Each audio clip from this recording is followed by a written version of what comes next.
তাত অকল ৬,০০০ বা ১২,০০০ টকাৰ ক্ষতিপূৰণ দিলে নহ'ব। আমাৰ শিৱসাগৰৰ ধনী মানুহ, যোৰহাটৰ ধনী মানুহবিলাক, চৰাইদেউৰ ধনী মানুহবিলাকৰ চব সম্পত্তি শেষ, জীৱনৰ চব শেষ। মানুহ পাগল হৈ যাব এতিয়া বানপানীৰ পাছত, চব খতম। আপোনালোকৰ কোনোবা মিতিৰ কুটুম আছে যদি সুধি লওক, চব খতম। যোৱা ১০০ বছৰ ২০০ বছৰত যি ইনকাম কৰিছিলে চব শেষ হৈ গ'ল। মানুহ পাগল হৈ গৈছে। সেই বস্তুবিলাকৰ বিষয়ে মই ক্ষতিপূৰণটো যাতে ভালকে আহে, তাৰ কাৰণে নেশ্যনেল কেলামিটি যাতে ঘোষণা কৰা হয়, তেতিয়াহ'লে পেকেজ পালোহেঁতেন। মই কালি মুখ্যমন্ত্ৰীক কৈছিলোঁ, যিহেতু নেশ্যনেল কেলামিটি ঘোষণা কৰাওক, তেতিয়াহে পইচা হ'ব। মই মুখ্যমন্ত্ৰীক কৈছিলোঁ, ৬,০০০ বা ১২,০০০ টকা দি ক্ষতিপূৰণ দিলে নহ'ব। এটা এটা মানুহৰ কোটি টকা লোকচান হৈছে।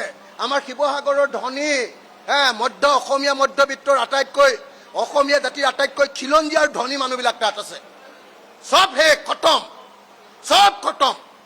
সেই কথা ক'বলৈ মোক আজি নিদিলে। এতিয়াও মানুহবিলাকক উলিয়াব পৰা নাই।